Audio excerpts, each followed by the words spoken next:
The battlefield opens like a wound. Smoke, fire, and the cries of soldiers swallowed by despair. At its center stands Gazel Dwargo, the proud dwarven king, staring into a storm no mortal should ever face. A true dragon has descended. Velgrynd, the flame dragon herself, unfurls her wrath across the plains, erasing thousands with nothing more than the flicker of her presence. And in that moment, every soldier, every knight, every hardened commander understands the truth. They are standing before a calamity, not an opponent. Vaughn's voice cuts the silence, heavy with resignation. You could have both the magic support and magic strike divisions running defense for us, and there's no way they could block that. That's how true dragons work. His words don't echo hope, they echo finality. And that's when it hits you. The war is already lost, at least on paper. This isn't a fair fight. It's survival against inevitability. But Gazel, the king, cannot allow inevitability to dictate his people's fate. To retreat is to admit that the dwarves are powerless. To surrender is to invite annihilation. He knows the truth, even as despair gnaws at him. If they are to die, they must die with meaning. If they are to resist, their defiance must be carved into history as proof that mortals can still matter, even when faced with gods. Vaughn, Dolph, Henrietta, these are not fools. They know what stands before them. Yet they stay. Their laughter, their teasing banter, it isn't ignorance. It's armor, a fragile mask to dull the edge of a suicidal mission. Because deep down, they understand what Gazel is asking of them. Not survival, but sacrifice. And just when despair feels complete, when the horizon itself looks swallowed by dragonfire, a figure appears. Jane, Gazel's most trusted mage. She doesn't bring weapons. She brings words, and sometimes words are sharper than steel. His Majesty Rimuru is going to send reinforcements. Why don't we wait for them and see what we can do? In that instant, hope flickers. Not victory, not salvation. Just the possibility of a delay, the chance that help might arrive. And that fragile thread becomes enough to keep the dwarves standing. This is the trap of despair, the abyss that swallows not by killing you, but by convincing you that fighting is meaningless. Velgrynd doesn't need to strike down every soldier. Her very existence makes resistance feel laughable. And yet, in that hopelessness lies the brilliance of Rimuru's design. Because while Gazel steals his heart, while his companions prepare themselves for a noble death, reality itself tears open. The skies crack with distortion, and through that rift pour 400 of Rimuru's chosen. Team Hiryu, led by Gabil, roaring into the air with draconic might. Team Kurenai, commanded by Gabwa, a crimson tide of warriors ranked A or higher.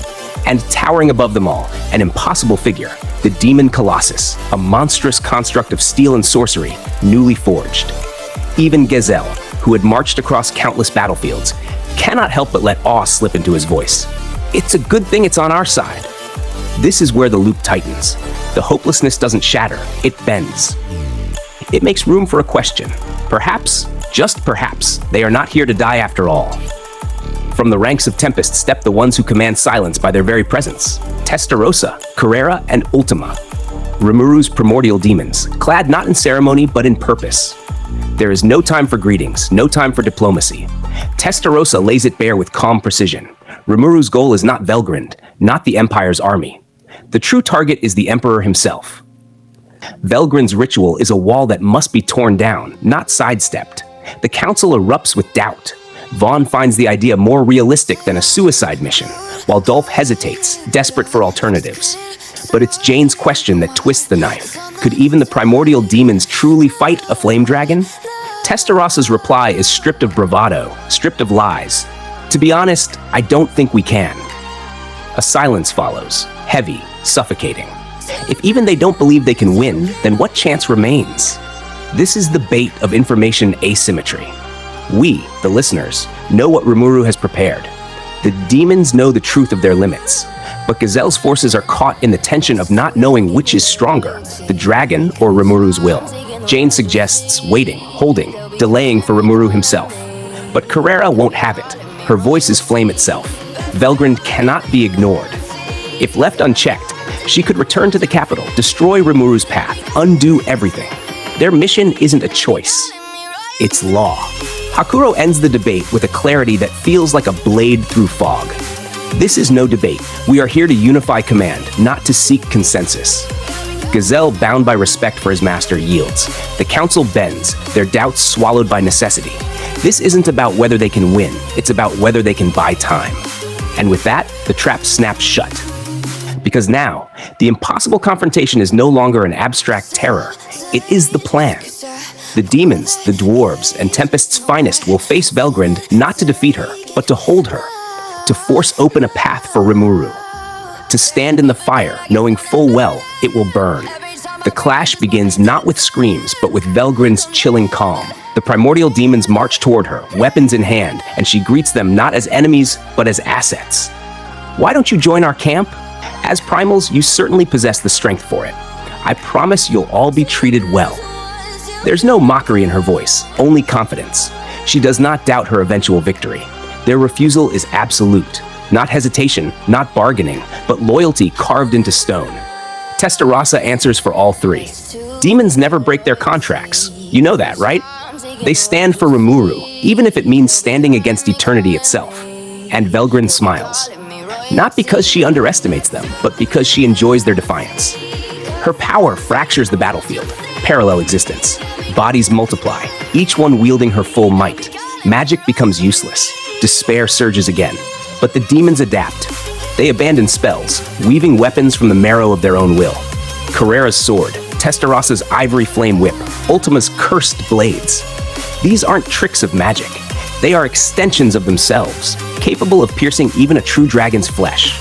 And for a moment, it works. Ultima strikes true, opening Velgrynd to a barrage that drives her to her knees. A true dragon, forced down, wounded, her pride pierced. Hope flashes like lightning across the battlefield. Maybe, just maybe. But the hope is short-lived. Her body shatters, dissolves, and another takes its place. Parallel existence resets the board, nullifying their victory as if it never happened. She loses magicules, yes, but the cost is a drop in an endless ocean. Against her reserves, their progress is a candle against a storm. Still, something shifts. Velgrynd acknowledges them, not as pests, but as equals. She even admits, almost wistful, that with their strength, they might one day rival her sister Velzard. And then, once again, she offers them a chance. Join her. Serve her. Their answer is fire, steel, and venom. Another barrage, another body falls, another fraction of her reserves burned away. They will not bend. They will not break their contract with Rimuru. And in that instant, the battlefield transforms. This isn't despair anymore. It's tension on a knife's edge. On one side, Velgrynd's infinite might. On the other, demons who refuse to bow, kings who refuse to yield, warriors who refuse to let their lives end in silence. The battlefield fractures into 1,000 duels. Gazel against Kondo, Vaughn and Henrietta against Footman and Tyr, Gabel unleashing the Demon Colossus, Phobio clawing for closure against old enemies. Every clash becomes a thread in Rimuru's tapestry, every act of defiance a single heartbeat against the abyss. And above it all, Velgrynd watches, her smile sharpened into menace. She has offered them survival, and they have chosen death. The time for words ends. The trap is sprung. The battle has only just begun.